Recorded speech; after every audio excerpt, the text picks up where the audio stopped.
नमस्कार, नेपाली शेयर बजारमा यहाँलाई स्वागत छ। आजको भिडियोमा हामीले वाणिज्य बैंकको प्रतिफलको अवस्था कुन छ, कुन बैंकमा लगानी गर्दा सुरक्षित हुन्छ, Nabil, NIC Asia, prime commercial bank, Everest bank, global bank, investment bank, बैंकहरूमध्ये सबैभन्दा बढी प्रतिफल कुन बैंकले दिएको छ आदि विषयमा पछिल्लो 5 वर्षको यी बैंकहरूको अवस्थाको बारेमा छलफल गर्नेछौँ। हेरौँ के छ त यी महत्त्वपूर्ण जानकारीहरू। लगानी गर्नको लागि एउटा महत्त्वपूर्ण आधार भनेको बैंकले दिने वार्षिक रूपमा हामीलाई कति प्रतिफल दिएका छन्, वार्षिक प्रतिफल दिएका छन् कि छैनन्, कति क्याश दिएका छन्, कति बोनस सेयर दिएका छन्, त्यसैको आधारमा हामी लगानी गर्दछौँ। आजको भिडियोमा पहिला हामी नोबेल बैंकको हेर्छौँ। नेपालको सबैभन्दा उच्च प्रतिफल दिने बैंक नोबेल बैंक र यसको आज बजार मूल्य पनि वाणिज्य बैंकको सबैभन्दा माथि रहेको छ, 1300 रहेको छ प्रति किता। यसको 5 वर्षको अवस्था हेर्नुहुन्छ भने लगभग 30%, 35% भन्दा उँभै रहेको छ पछिल्लो 5 वर्षको बोनस र क्याश गर्दाखेरि। 76-77 मा 1.76% उसले क्याश दिएको थियो भने 33.5% बोनस दिएको थियो। एकदम राम्रो रहेको थियो 76-77 सालमा। त्यस्तै 75-76 सालमा अलिकति बेसी क्याशलाई फोकस गरेको थियो। 22% क्याश दिएको थियो भने 12% मात्र बोनस दिएको थियो। र साना लगानीकर्ताको लागि क्याश भन्दा पनि बोनस राम्रो हुन्छ। धेरै एकदम ठूला लगानीकर्ताको लागि क्याश अलिकति राम्रो हुन्छ भने सानतिना लगानीकर्ताको म्याक्सिममको लागि चाहिँ बोनसकै बेसी आश गरेका हुन्छन् क्याश भन्दा पनि। त्यस्तै गरी 74-75 मा हेर्नुहुन्छ भने 22% उसले क्याश दिएको थियो भने 12% बोनस दिएको थियो। 75-76 र 74-75 मा एउटै रेन्ज छ, टोटल 34% दिएको थियो।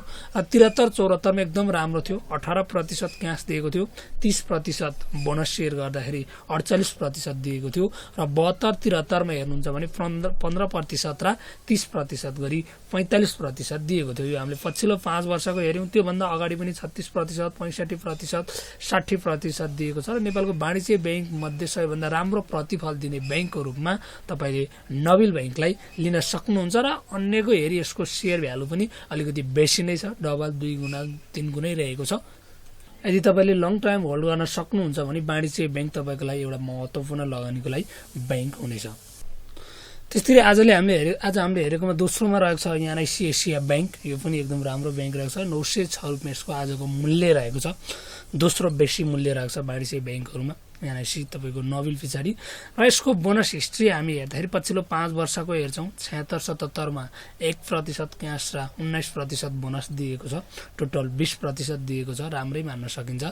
त्यस्तै 75-76 मा 11% क्याश र 10% बोनस गरी 21% दिएको छ।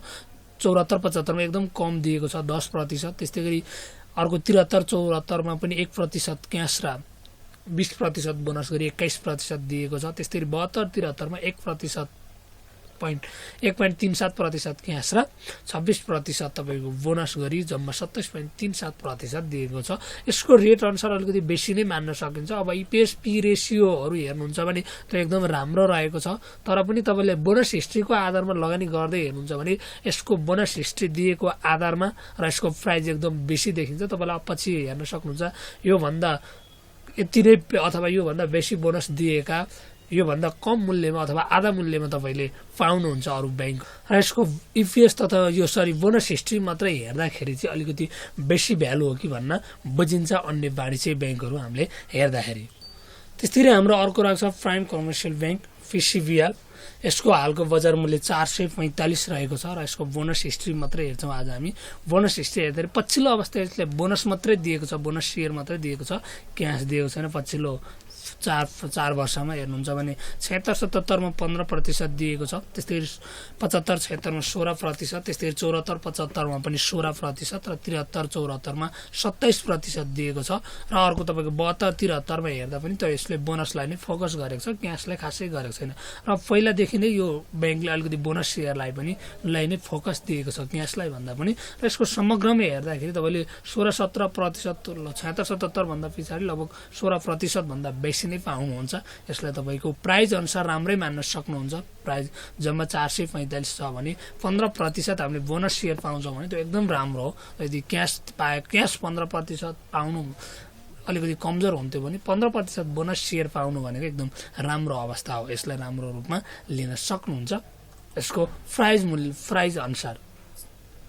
र अर्को बैंक रहेको छ हाम्रो ग्लोबल आइएमई बैंक र यसको आजको बजार मूल्य 440 रुपियाँ रहेको छ र यसको बोनस हिस्ट्री हेर्दाखेरि हामी केही यसले क्यास र बोनस दिएको छ र प्रायः अलिकति बोनस सेयरलाई नै फोकस गरेको पाइन्छ 2076-77 हेर्नुहुन्छ भने 2% क्यास र 14% बोनस गरी टोटल 16% दिएको थियो 75-76 पनि 25% दिएको थियो हाफ क्यास र हाफ बोनस 12.75 र 12.75 त्यस्तै 2074-75 यसले बोनस सेयरलाई मात्रै फोकस गरेको छ र 2073-74 10% दिएको थियो र 72-73 हेर्दाखेरि 15.76% यसले बोनस सेयर दिएको छ र यसले अलिकति बोनस सेयरलाई नै फोकस गरेको छ र समग्रमा हेर्नुहुन्छ भने 15% भन्दा बेसी नै रहेको छ यसको पछिल्लो 5 वर्षको अवस्था हेर्दा पनि लगभग 20% भन्दा बेसी देखिन्छ 18-20% भन्दा र विशेष गरी नयाँ लगानीकर्ताले तपाईलाई क्यास दिने भन्दा कम्पनी भन्दा पनि अलिकति बोनस दिने कम्पनी हेर्नु अलिकति राम्रो हुन्छ त्यसबाट तपाईले अलिकति बेसी फाइदा लिन सक्नुहुन्छ यदि तपाई 2-4 वर्ष 5-7 वर्ष होल्ड गर्न सक्नुहुन्छ भने हैन तपाई क्यासै चाहनुहुन्छ भने तपाईले क्यास त्यति बेसी दिने कम्पनी हेर्न सक्नुहुन्छ हैन अलिकति तपाई लङ टर्मलाई जान सक्नुहुन्छ भने क्यास भन्दा पनि तपाईलाई बोनस सेयर चाहिँ अलिकति फाइदा हुन्छ त्यसैले अर्को बैंक रहेको छ स्ट्यान्डर्ड चार्टर्स बैंक पहिला एकदम राम्रो बैंक हो तपाईको आज भन्दा 5-7 वर्ष अगाडि हेर्नुहुन्छ भने अहिले एकदम कमजोर अवस्थामा गएको छ यसको बोनस हिस्ट्री हेर्दाखेरि र यसको बोनस हिस्ट्रीमा हालको बजार मूल्य 579 रहेको छ यसमा बोनस 75-76 मा 4.84% क्यास र 7% बोनस दिएको छ एकदम यसलाई कमजोरै मान्न सकिन्छ यस एकदम सानो तपाईको 2-300 मा पाइने आज बैंकहरुले यति दिएका छन् 2-300 मै त्यस्तै गरी अर्को 75-76 मा हेर्नुहुन्छ भने 22.5% क्यास मात्रै दिएको छ यो सानो लगानीकर्ताको लागि त्यति धेरै हुन्न त्यस्तै गरी अर्को 74-75 मा पनि हेर्नुहुन्छ भने 17.5% क्यास दिएको छ अर्को हेर्नुहुन्छ भने 73-74 एकदम राम्रो दिएको थियो त्यतिखेर धेरै दिएको हुनाले यो धेरै वर्ष अलिकति फोकस नगरेको होला 5.26% क्यास र 100% बोनस दिएको थियो 73-74 मा टोटल 105.26% दिएको थियो त्यतिखेर तपाईको किन्नेहरुले यो पछिल्लो वर्षमा नदिए पनि खासै भएन किनकि त्यतिखेर एकदम तपाईलाई ठूलो संख्यामा 100% दिनु भनेको वाणिज्य बैंकले एकदम राम्रो हो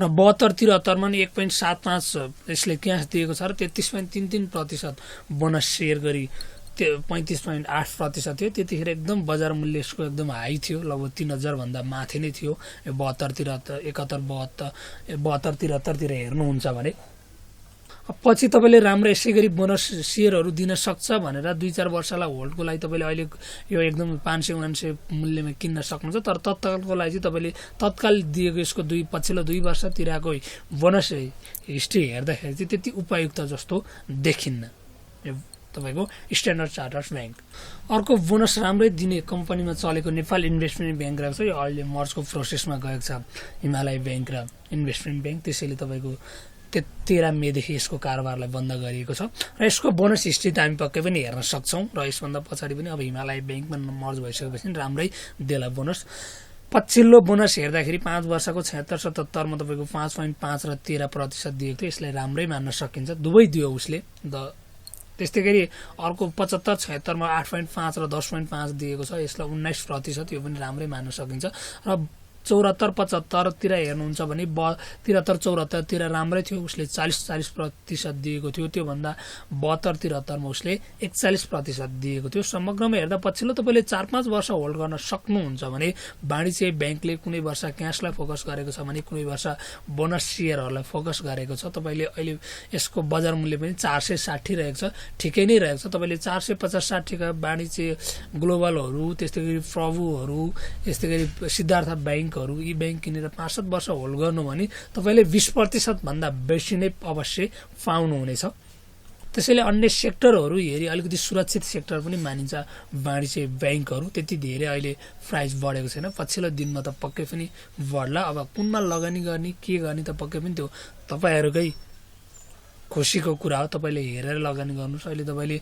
यति धेरै यस्ता कुराहरु सबै तपाईले वेबसाइटमा सजिलैसँग पाउनुहुन्छ उसै अरूले भनेको भरमा हावाको भरमा तपाईले लगानी गर्दा पनि भन्दा पनि अलिकति एकपल्ट त्यो कम्पनीको अवस्थाको बारेमा हेर्नुस् पी रेशियो कति छ ईपीएस कति छ बोनस हिस्ट्री कस्तो छ यति तीन कुरा हेरेर लगानी गर्नुभयो भने पक्कै पनि तपाईको लगानी 70% सुरक्षित हुनेछ यो कम्पनी बढ्यो रे यो कम्पनी घट्यो रे अब यो कम्पनी बढ्दैछ अरे भनेर तपाईँको अरूको भरमा हावाको भरमा लगानी गर्नु भने पक्कै पनि तपाईँले 2-4 पल्ट कमाउनु होला, तर अवश्य रूपमा तपाईँ लङ टर्म रूपमा यो मार्केटमा बस्ने भएकाले यदि बस्न चाहनुहुन्छ भने तपाईँ त्यसरी लगानी गर्नु भने अवश्य तपाईँले डुब्नु हुनेछ।